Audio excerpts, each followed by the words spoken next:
Hey neighbors, it's me, your friendly neighborhood artist. This is both a tutorial and a video to explain things to help you overcome some of your stylistic choices if you have this. This is geared towards beginners, not intermediate, so you guys can just watch me draw, I guess. Now, we've all done this, right? The shapes, with the scratching, penning the line, or scratching the line as it's called. When you're still working on your sketches, even your sketches can have these little things, but who cares because they're sketches. If you want to erase around it and make the artwork work, that's that, but that's a whole different thing. But if you're actually trying to improve, you're going to have to stop scratching all over the place.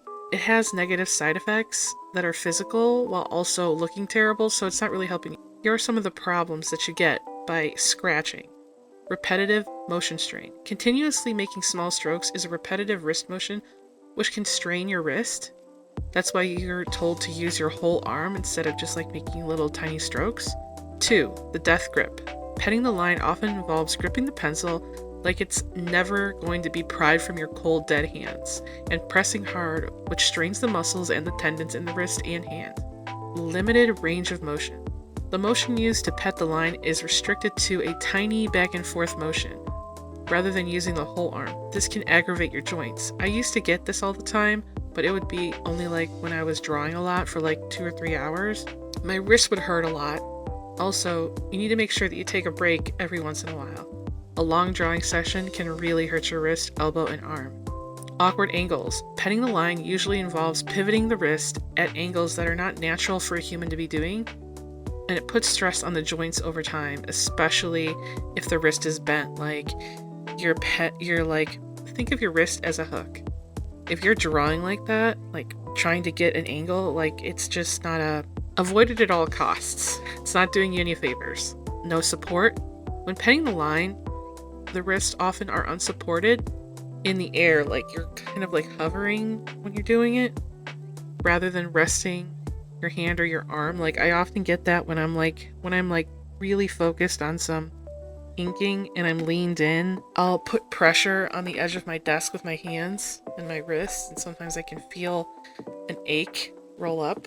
You need to like take a break after a while, or you need to start learning how to draw properly. This is also ignoring the fundamentals. By petting the line, it's like trying to replace the foundational skills like confident mark making and purposeful strokes. Instead of learning better skills to improve, you're actually hurting yourself, wasting your own time, and making your art worse for it. Now, some people who are definitely beginners will say, "But Nimbus, this is my style." No, neighbor, it's not. This one I found through Google on Amino. This is beginner stuff. She is using it to get around she's using it as a way to get around learning anatomy. The second one is better, but as you can see, she is still also petting the line. You can tell it's beginner stuff because if you checked her other stuff, you'll find out that she's actually improved a lot. And this is my last one. This guy's a beginner artist. He's trying, but he's clearly like over petting. Not gonna lie though, I think it would be cool to see what his art style is gonna be once he gets used to drawing more often. And I'm gonna link all the artists that I took from here in the description. We're gonna look some examples of people who have art styles based on this like scratchy look. It's less about everything else and more about the motion and the speed of the piece. This is Tim Burton. The legs are just squiggles, hands are barely hands, but this is clearly not beginner art. If you look at the watercolor, he has good gradients, minor shadows. He did it on purpose. John Carling, same thing. It's very aesthetic. This guy's art would be different if he had perfect lines. His art is like almost abstract, so it makes sense for him to want to keep it pencil with the lines.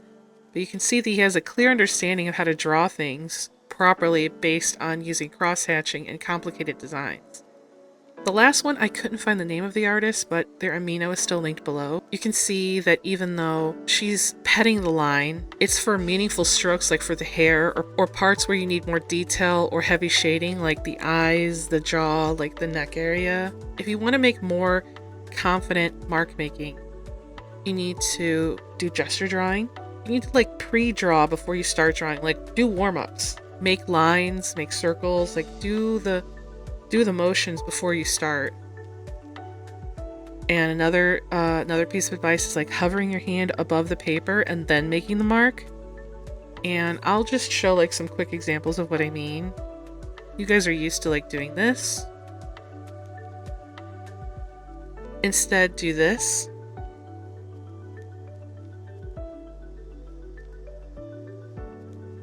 If you are afraid to try doing gesture drawing. It'll help you not only get the confidence you need, but it will help you get better fluidity in your artwork. I'll post some gesture drawings I do in real time, and we'll see if I use them in any pieces in the future.